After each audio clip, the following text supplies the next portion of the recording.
So box.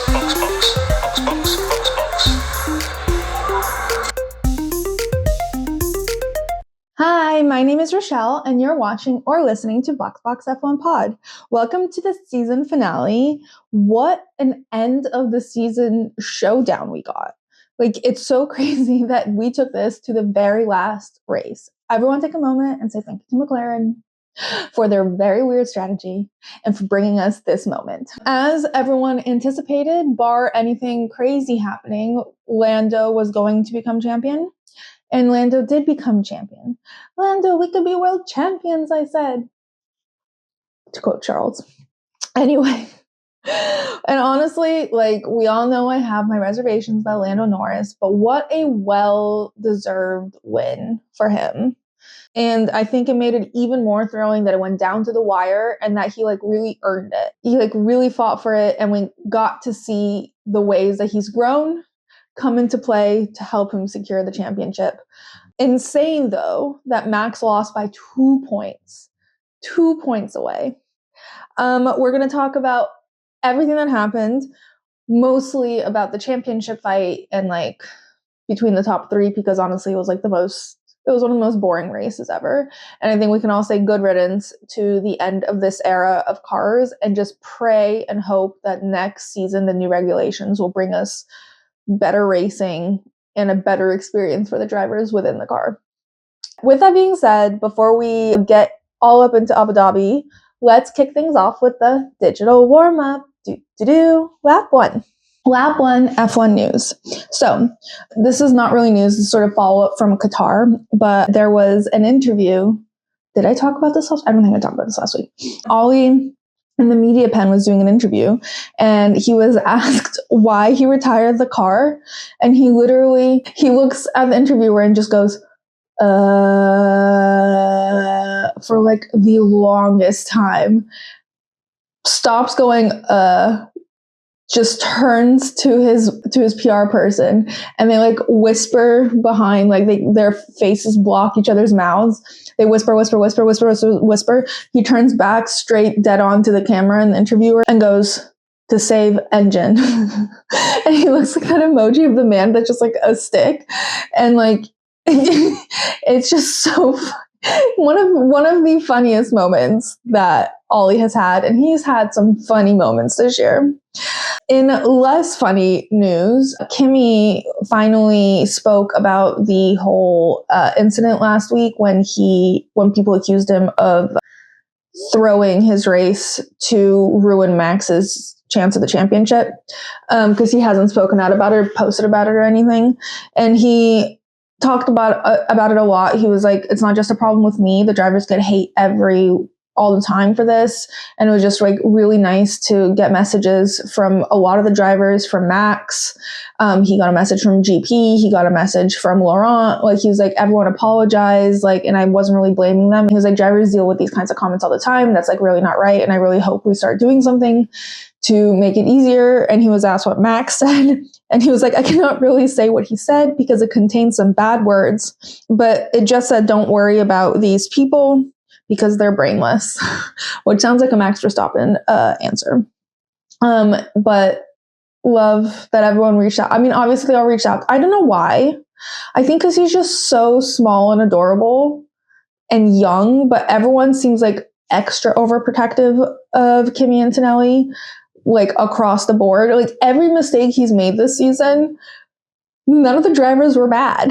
They looked sad or dejected that their race was ruined or whatever, but none of them were mad, which they would be if it was anyone else. And I guess Kimi just brings out some sort of maternal instinct in everyone, because they all just want to be oh, Kimi. And he truly doesn't mean any harm by anything. He is just a kid. But I do love that everyone rallied up behind him, and that even though he didn't comment on it, he's not upset about it. Also, Yuki posted about him losing his spot in F1. He's going to be Red Bull's reserve and test driver next year. So that puts to rest the rumors about him going to IndyCar. He said he's sad, but he said he's not done yet. It is sad that that his career was so tied to Honda, and that he's going out of F1 driving this like hunk of junk. Like, it's not his fault, but I do feel bad for him. Also, I think I missed the announcement for this, but today I learned that this is the last year for Renault, and next year Mercedes will provide the engine for Alpine. So that could be a positive change of pace for them, depending on, well, it's going to be as positive as it is for everyone else. Also, this was the last, lots of lasts. This was the last race for DRS. And I believe the last person to use DRS was Kimi Antonelli. I know that there's a petition started by Jenson Button himself for him to be the last person to press DRS ceremonially at Abu Dhabi testing next week, because he was the first person to press DRS, which would be a cute circle moment. What's the term? Will be a cute full circle moment. That's the word. Moving on, lap 2, off-track F1. So this was, I almost thought this was a joke when this came up on my For You page, but a senator in Australia was leading a session, and he was like, I don't know who the right person to ask this is, and then like sort of like directs the question to the Senator of Transportation, and he's like, do you think McLaren is favoring Lando? And it's clear that the entire continent of Australia believes that McLaren is favoring Lando. But the senator sort of chuckles and he's like, well, since my daughter got into F1 recently, girls are really the future of sport, honestly. I don't know why anyone doubted us. He's like, since my daughter got into sport, this is a very important topic for us at our home. Yes. It seems that way, which is funny. And that was like the most funny moment of Australia reacting to Qatar, but there were radio hosts talking about it. There were influencers from Australia talking about it. People are upset. And I did see someone was praying that because Robert Irwin won Dancing with the Stars, that the stars were aligned for Australians to win things. However, I believe we might have used up our win on Robert Irwin, and that was the most positive energy that Australia was getting this year in terms of world championships. But there's always next year. But I did find that quite amusing that this became an issue in the Senate. One thing about Abu Dhabi that we've always come to expect: team dinner. And I love that this is a tradition. I love that almost everyone always comes. They almost have like a theme. Everyone was wearing black and white except for Yuki, who was in beige, and that was actually his caption on the post. He's like, some people missed the white shirt memo, but it was a Japanese restaurant. There was a video of someone eating at the restaurant and just like filming. He's like, when you're out to dinner, and then like every Formula One driver walks by you. They're just casually strolling through this restaurant to, I'm assuming, a back room that could fit all of them. All 17 drivers were there. The 3 that were missing, I believe, were Lance, Fernando, and Nico. I believe Fernando was at some sort of like event for rich people, because there was a picture of him with Flavio Briatore and Yannick Sinner at some event. I'm assuming it was thrown by Lawrence, so probably Lance was there as well, or Lance just, I don't know what Lance's deal is. I understand being antisocial, I understand being an introvert, but this is like, does he hate all the other drivers? It's like very odd, like that he wouldn't come to this dinner unless he truly had a prior commitment. And I just feel kind of bad for him. Like, you don't like the people you work with, you don't like the work you do, why are you here? Literally, why are you here? Let someone else drive in your seat. Like, why is this still happening? I'm not about to get into an argument of whether he's a good driver or a bad driver. I think he's a fine driver. And when he cares and when he's passionate, we've seen him do great things, good things, decent things. He doesn't care. It just shows that he's fully checked out. So his performance is also kind of checked out. And it's just a confusing thing for me why he's here. Anyway, apparently Lewis organized and ordered everything. However, Pierre Gasly paid. And I've yet to determine why he was stuck with the check, because at least Lewis is the richest, I think.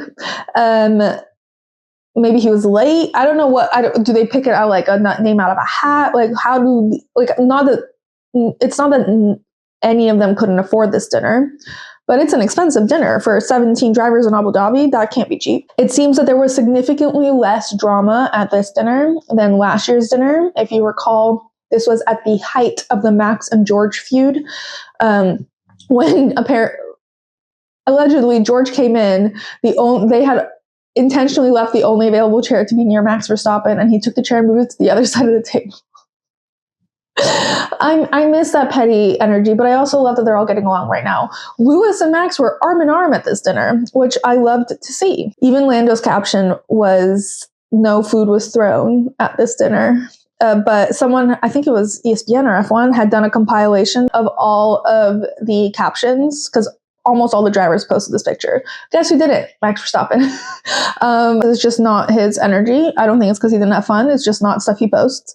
Any personal content that he posts is usually a shared post with his girlfriend, whose name just literally slipped my brain.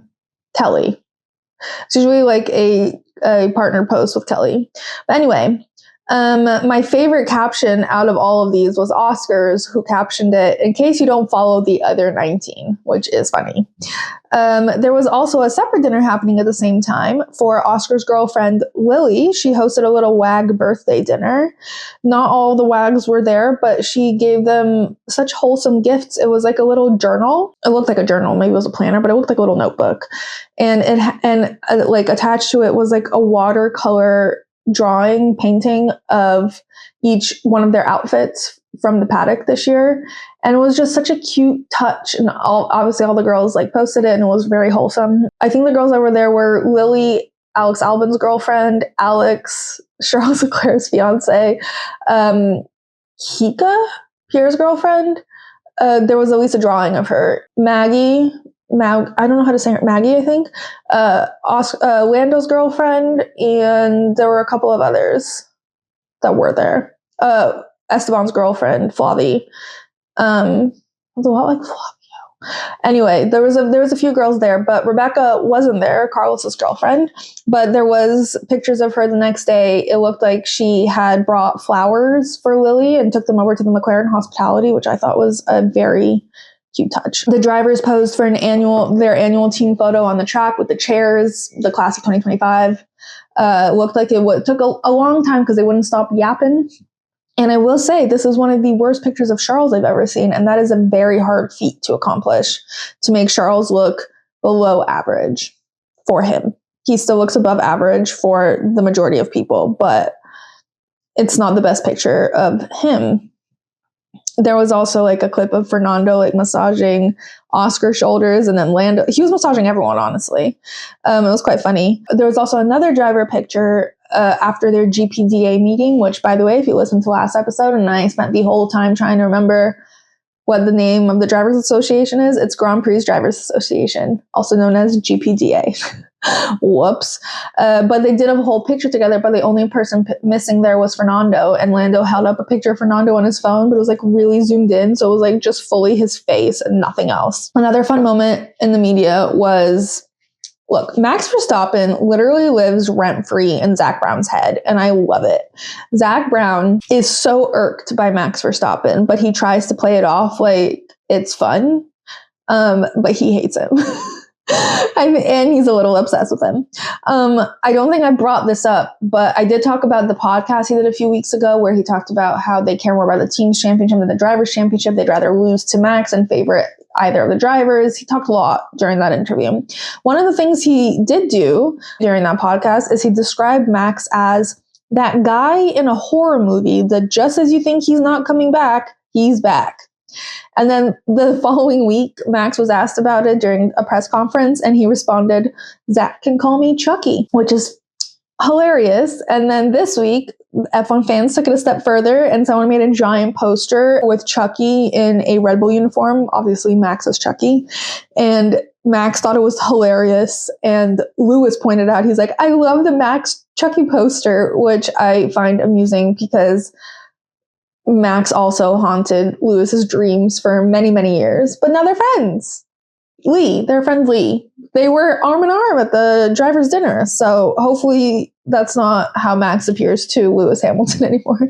Speaking of, I forgot to mention this, but Toto was asked how long it took for him to get over Abu Dhabi 2021, which, by the way, ESPN and Sky, mostly Sky F1, loves to post every quote that any driver has ever said about Abu Dhabi 2021 during this time of the year.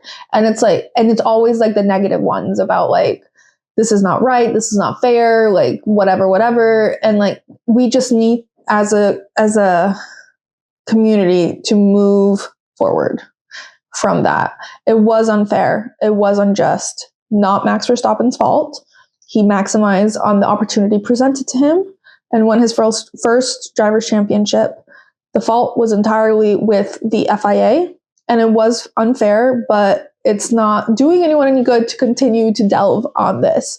But anyway, Toto was asked currently, all the quotes from the drivers are like from the past, but Toto was asked currently how long it took for him to get and the team to get over Abu Dhabi 2021, and he's like, we're still not over it. I was talking to Lewis the other day, and we're still not over it, which I get. That moment really fucked with Lewis's mindset, and understandably so. Like, he was this close and was taken away by an unfair application of the rules and a legal application of the rules. And it slipped away within like a lap. And that's so fucking shitty. So shitty. And then the Mercedes wasn't as great. So that loss was followed by like mediocre performances from his team, and he moved teams with the hopes that things would be better, and it's probably worse, and it's just like from worse to worse for Lewis. And I'm just like really hoping next year is going to be good, really hoping. Also, Toto did make a shady comment about the fact that he tried for years to get Lewis Hamilton into a suit, and Lewis would just wear, as Toto put it, whatever it is he wears or something like that. And then he's like, and then his first day at Ferrari, he puts on a suit and takes that picture in front of the house, Enzo's house, or the factory, whatever. And it's like one of the most like photos ever, which I find funny what Toto is salty about. There's some things that he just like really can't let go. He's like still friends with Lewis. He's like, we moved on. We're great friends, but he's still salty. Coming back super fast to the Chucky thing. This week in Abu Dhabi, when Max got pole, Zach Brown made a comment that Chucky did it. He hates him. He hates him so much. All right, lap 3, trackside in Abu Dhabi. So the media generally does a lot of nonsense things and asks stupid questions, but the way they the things they put the top 3 contenders for the Drivers' Championship through this week is borderline abusive. The questions they were asked, like, what are they supposed to answer? One of the questions, I think, was, who do you think is going to win? They asked all the drivers this, but they asked these 3. They're like, who do you think is going to win the Drivers' Championship? And there's just silence. No one is picking up their mic. They're all like, the 3, Lando, Oscar, and Max, are just staring back at the media. And finally, Lando rolls his eyes, picks up his mic, and goes, we're obviously all going to say ourselves. So let's move on. I think he said, I think he actually said, we're obviously all going to say each other, but I think he meant ourselves. But anyway, it was quite funny. Another thing is Max was asked how he feels about potentially winning it, and Max was like, not really bothered. It's exactly the same, and I already have 4 of those at home, so And Lando and Oscar are laughing. Lando and Oscar asked a lot about the potential team orders. Oscar was like, well, I'm still in it. We haven't really talked about it. They definitely talked about it after interviews, I think, just so they are able to say we haven't talked about it yet. Lando made a slightly shady comment saying that, like, if it was him, he would give up the spot because that's just the kind of person he is, which made me laugh because in the past, there have been moments where Lando has given up position, but I really don't think if the roles were reversed, he'd give up position in this case. And when he says it's just the kind of person I am, it's not because he's nice, which is what he's implying there, and that Oscar should do it because that's a nice thing to do. That's not why Lando has given it up in the past. It's because he's been unable to say no to team orders, which is what Max excels in. one of the many things he excelled in. Anyway, they also made them go through some like additional ceremony thing ahead of the national anthem where they were all standing ahead of everyone else. It was just so dramatic and intense. And like, I don't think any of these questions were necessary. Like, I understand making a bit of more of a hoopla because it's been years, I think over a decade since we last had 3 drivers in contention for the championship in the last race. But let's relax and not ask dumb questions. Like, what are they supposed to say to who do you think is going to win? It's dumb. What are you supposed to say? Like, what will this mean to you? I don't know. It'll mean a lot. Like, what are you supposed to say? And incredibly, now that I've shat all over the media, an incredibly random move that I have never seen anyone do and did not expect to ever see anyone do was Ollie Bearman handed out little goodie bags to the F1 press. And it had like stickers and a Christmas card and a little teddy bear because Ollie's nickname is like, he's referred as a teddy bear because I think Bearman, whatever, which is very cute and very wholesome. But like, I'm just like trying to imagine a scenario where we read in the news that like Max Verstappen handed out goodie bags to the F1 press, and it's making me laugh because I can't imagine Max, but really any of the drivers being like, let's thank the media. We love them. But it was cute that Ollie did it. Maybe he hasn't been around enough to really feel the brunt and the irritation with the media in the same way that the rest of them do. Also, side note, Max's parents were not there. He mentioned during one of the press races, during one of the press conferences, that they canceled their tickets long ago because he's like, well, first of all, no one knows going to be in contention. My dad's rallying in Africa somewhere, and I forgot what his mom's doing. But everyone was trying to make it like a sad thing, but like, parents aren't going to go to every single work event. And also the way he phrased it, he was like, well, they already canceled their tickets. It's not like they can come. I understand Yoss not coming because he's like in a competition, but like, it's not like they can't afford to book a last minute flight. But like, I also don't think he was bothered with it. If he had won, it probably would have bothered him, but he didn't. So I think it was fine. Also, back to like weird things that they were forced to do. They were being interviewed before I don't know, it was the 3 of them being interviewed on the track. I think it was before the driver's parade. And they were like, can you guys all shake hands before we move on? And all of them started laughing because it's such an awkward request. And Oscar was like a 3-way handshake. And Max was like, is this a forced handshake? But he was joking, and he like quickly like shook Lando's and Oscar's hand, and then Oscar and Lando shook hands. It was rather funny and odd. Very, very odd. All right. Some of the celebrities that were present in Abu Dhabi, there were quite a few considering we're in Abu Dhabi.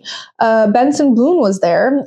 He gave out the pole position Pirelli tire after qualifying, and he also got a hot lap for Max Verstappen, which like, I don't know how he scored that. I don't know what he had to do to get a hot lap with Max of all people. I don't often see Max giving out hot laps.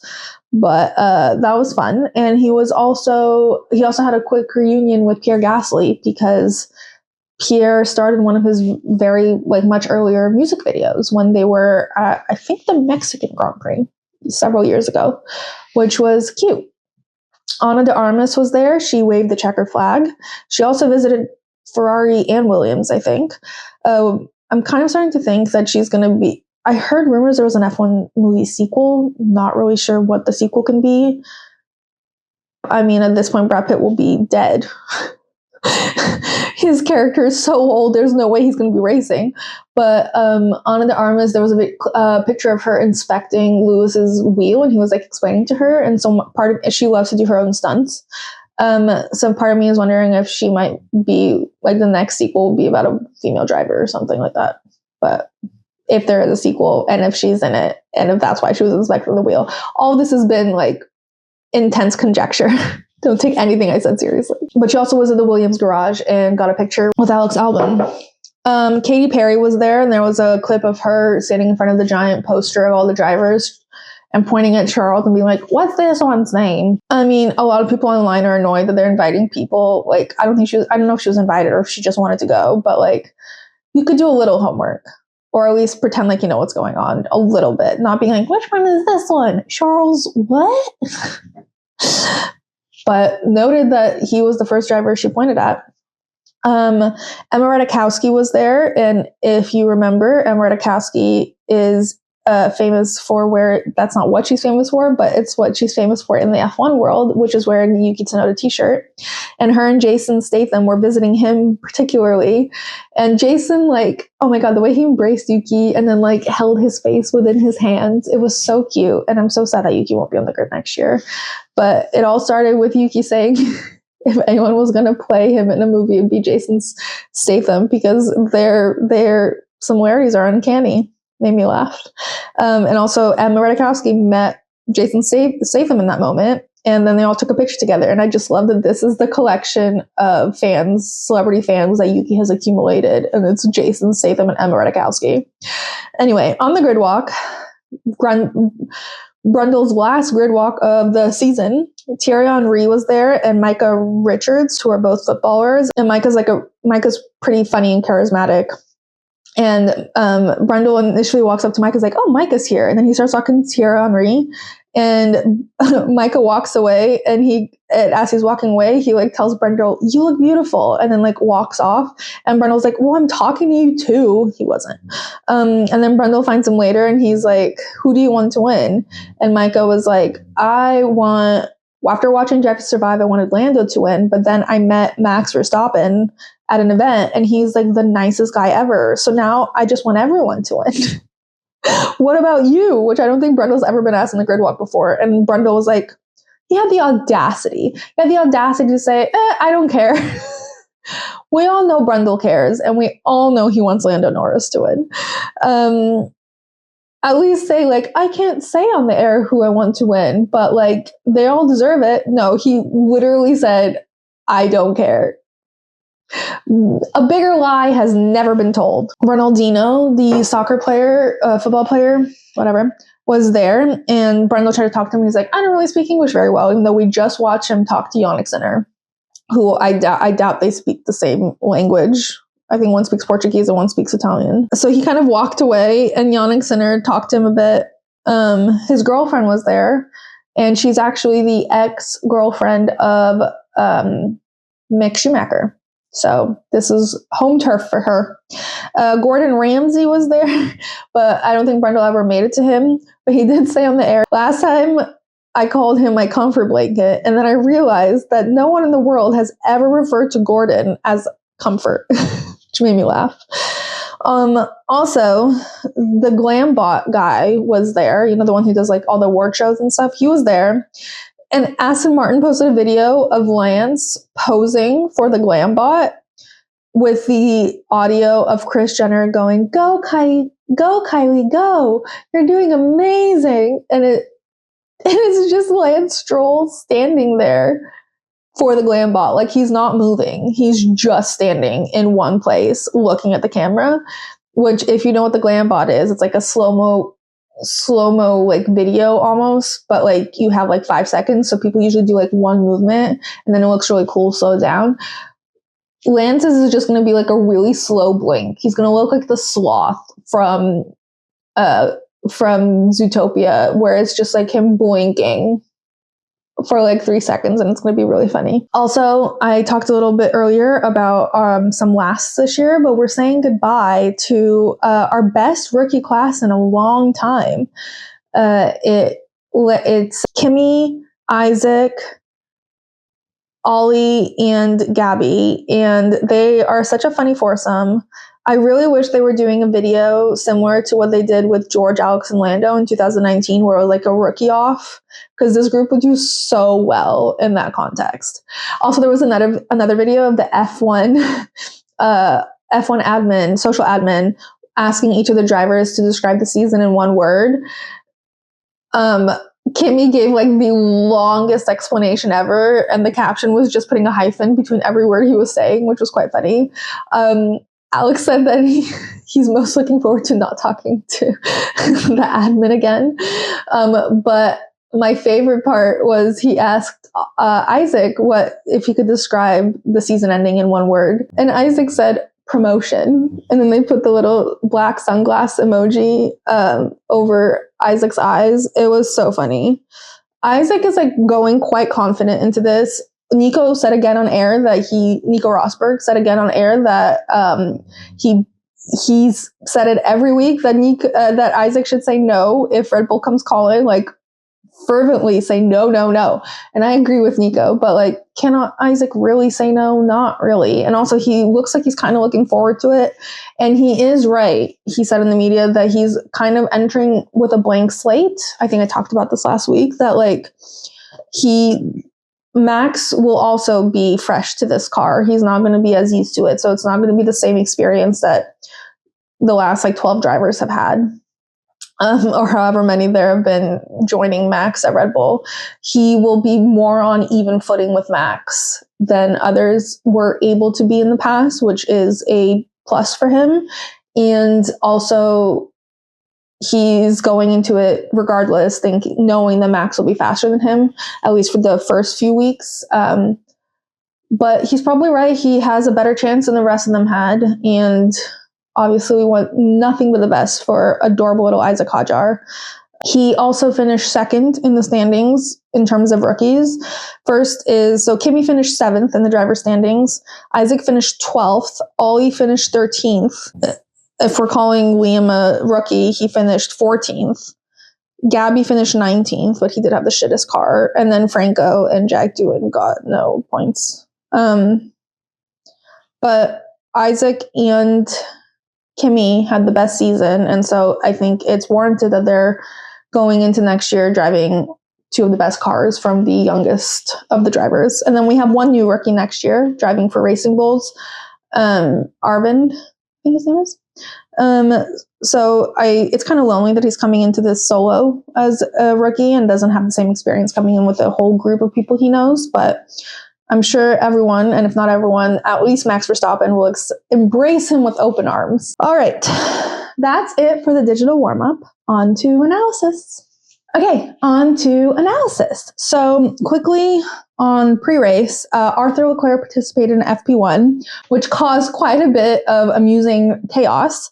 Gabby asked on the radio at one point, "Who's that Ferrari?" And his engineer goes, "Leclerc, old Leclerc." And then Max gets told by GP that Leclerc Jr. is ahead of him, which Max was like, "It makes me laugh when you call him Leclerc Jr." But moving on to quali, Max got pole and got a little help from his friends. Fernando and Yuki gave him little toes to help him over the line.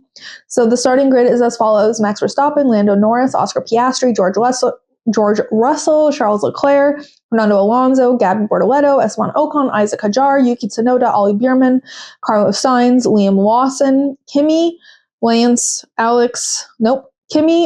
Lewis, Alex, Nico, Pierre, and Franco. All right, moving on to the race. And I'm going to do things a little bit differently this time. I'm going to start with the results of the race. The results of the race are as follows: Max in first, followed by Oscar, Lando, Charles, George, Fernando Alonso, Esteban, Lewis, Nico, Lance, Gabby, Ollie, Carlos, Yuki, Kimi, Alex, Isaac, Liam, Pierre, and Franco. So not much change, but a little bit.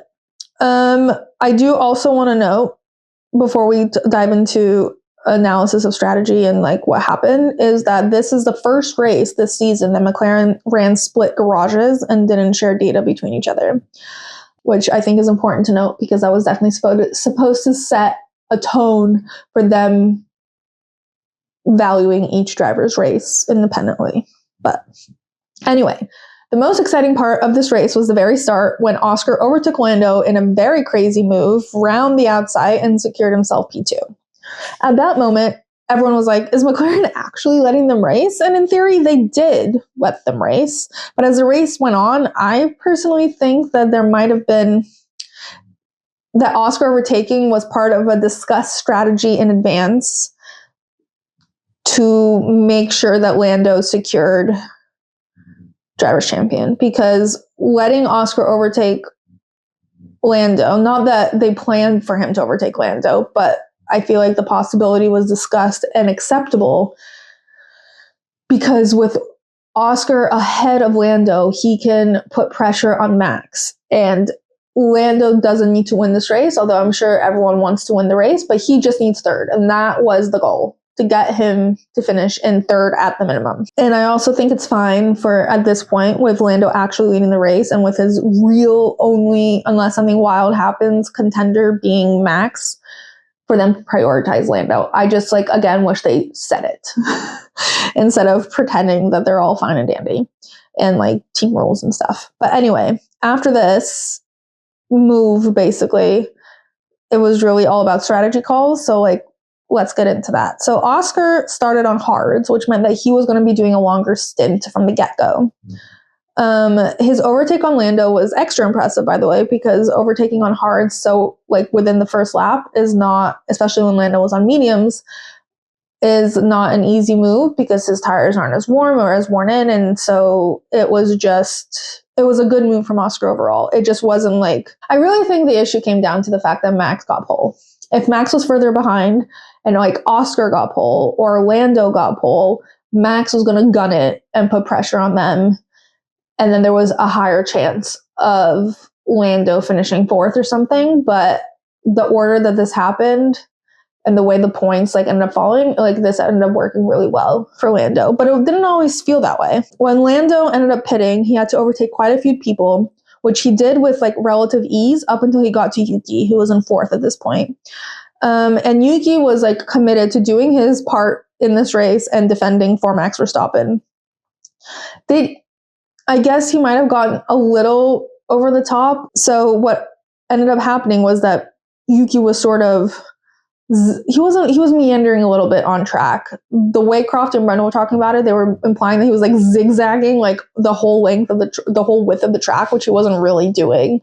And then also he was zigzagging, and then when Lando went to overtake him, Yuki basically pushed him off track. But Lando still stuck the overtake and went ahead into P3. So he was also under the investigation for leaving the track and gaining an advantage, which historically, that has always been a penalty in some capacity. Regardless of whether you were forced off track or not, you still gain an advantage by going off track. And it almost felt like, I thought that McLaren was going to tell him to give the place back just in case, because he was still going to be able to overtake Yuki anyways, but they didn't, which was kudos to them because FIA let it go. They like were investigating and then they let it go. That doesn't make total sense to me because historically they've always given a penalty in that case. I do think the whole situation was a little bit gray, both for Yuki and for Lando. I thought he was going to get a penalty, but he did not, which really saved the championship for him, because if he had gotten the 5-second penalty, it would have been a lot harder for him to finish higher than fourth position. And also, I must, maybe I am like overly biased because I haven't seen as much discussion about this as I was anticipating seeing about it. I thought, and maybe it's just because if this was any other race, there would be more discussion about it, but because Lando won the championship, there's just like not. McLaren, imagine if McLaren still got disqualified for something wrong with the car, like plank wear or something. That would be horrifying. Luckily, there were no penalties. It doesn't seem like there's been any disqualifications post-race. Lando has won and retained his world championship, and I think that's the way it's supposed to be. So after this incident with Yuki and Lando's already in P3. Oscar is leading the race, and he's supposed to pit at a certain point because his hards are really starting to go. It's been like a long, long stint. And he's literally just about to pit when Ferrari brings Charles in. And at this point, McLaren basically has no choice but to bring Lando immediately in, because then they're protecting themselves from the undercut that Charles was attempting, because he's right behind Lando. And by pitting earlier, he would be on faster tires. So they have to hold off Oscar's pit so they can pit Lando so that he can cancel out the attempted undercut from Ferrari. I think it was at this point that I started put my tinfoil hat on and was like, these fair calls, where it's equal between both team members McLaren is making, actually feels like very subtle prioritization of Lando. At one point, Oscar gets told to push more, that he can push more for Max. And he's only being told that because they need more clean air for Lando behind him. Lando's pit stop being prioritized over Oscar's pit stop. Subtle. All of these are incredibly subtle and could go either way, but there's been enough of these subtle in one way versus the other where I'm like, is this a coincidence, or do they lean more towards Lando Norris? Which I just wish they would admit. I think that's what's annoying me more than anything, is like this like farce of being like papaya rules and fully fair for both drivers, but like you can't really be. It's like really hard. But anyway, that was really it when it came to the race.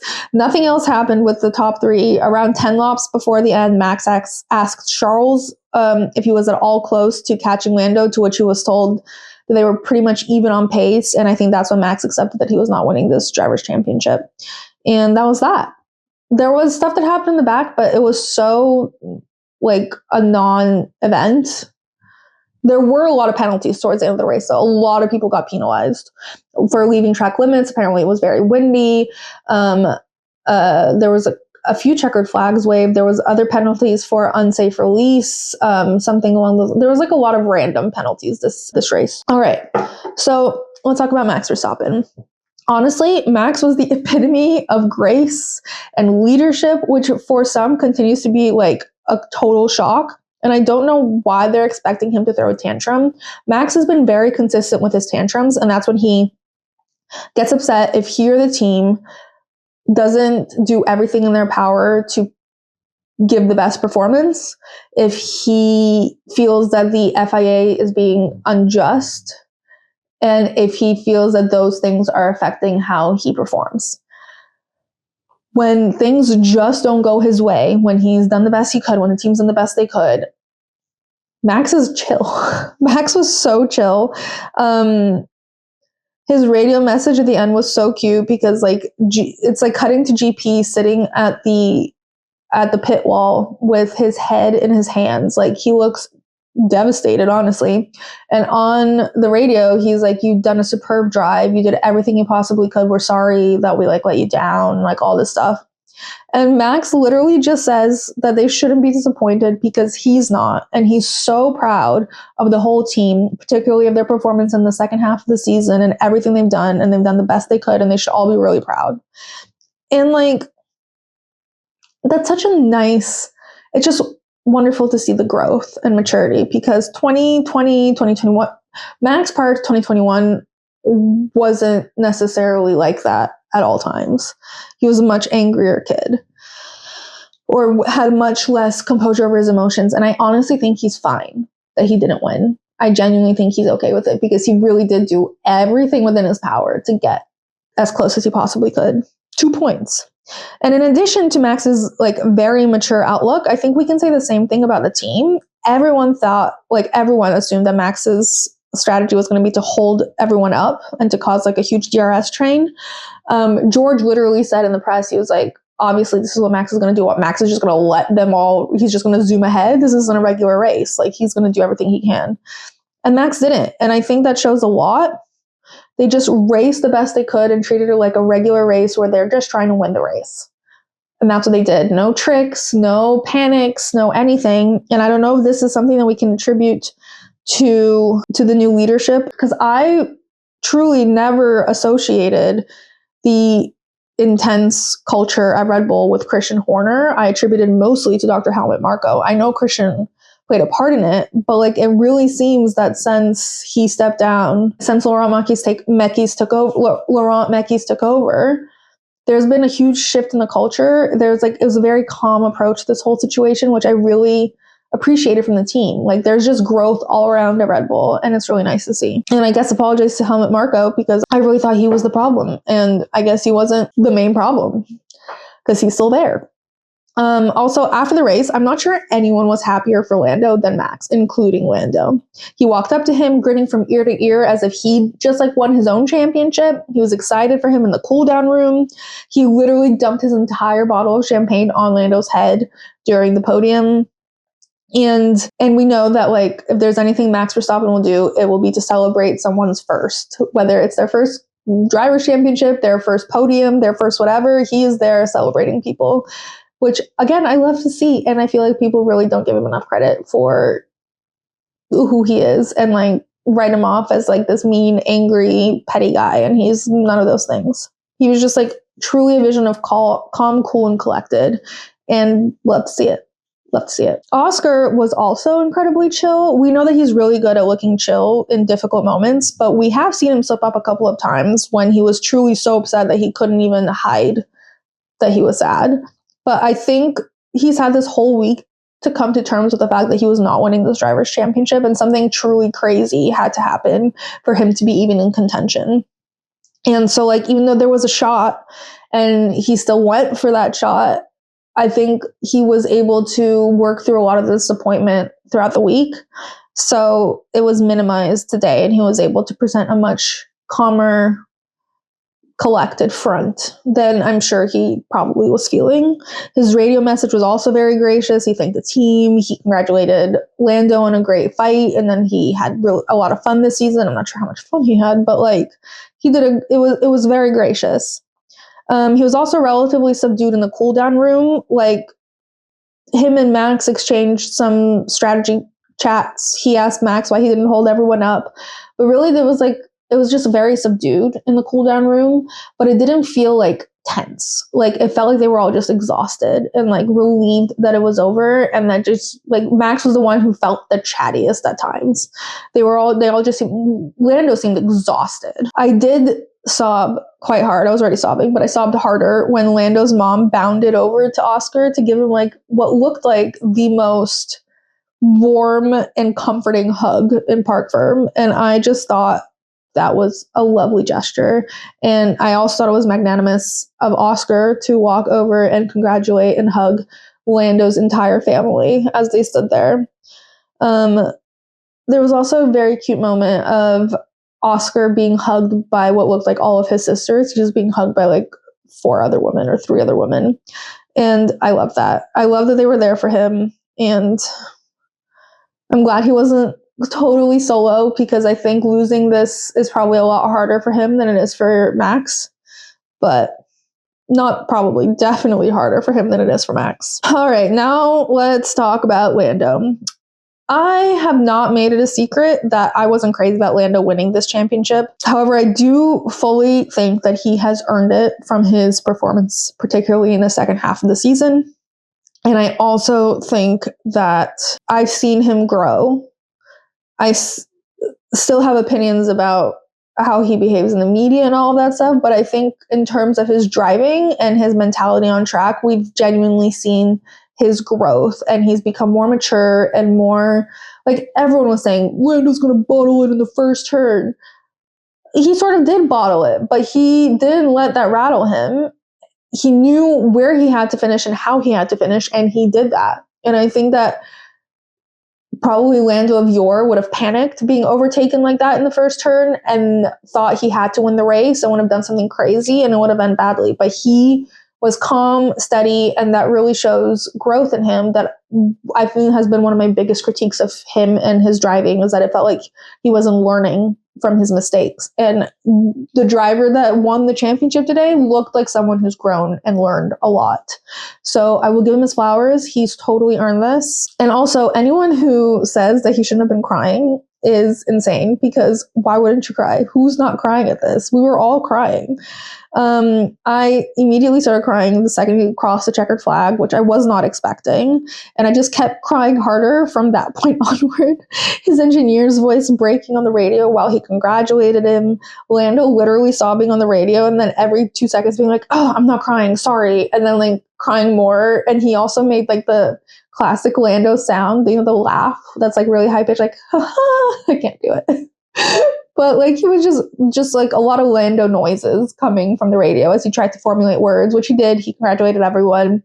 His interview after was also very diplomatic. He said that it's an honor to race with Max and Oscar. Max has done this so many times before. It's an honor to be able to race him in this way. Oscar will be champion one day. Like he was very composed and good in terms of how Lando could be in media. But him crying on the radio was so wholesome. And then my tears dried right the fuck up as Zach Brown got on, and his like with his like the most frat bro energy possible. I didn't think he could get more frat bro, but he did. And he was like, "Oh, excuse me, is this the Drivers' Championship hotline?" And Lando just made garbled noises. And then Zach was like, "I'm so proud of you, good job." And then it panned to him like leaping out of the pit wall, just like so frat bro. And I can't. dries your tears right up.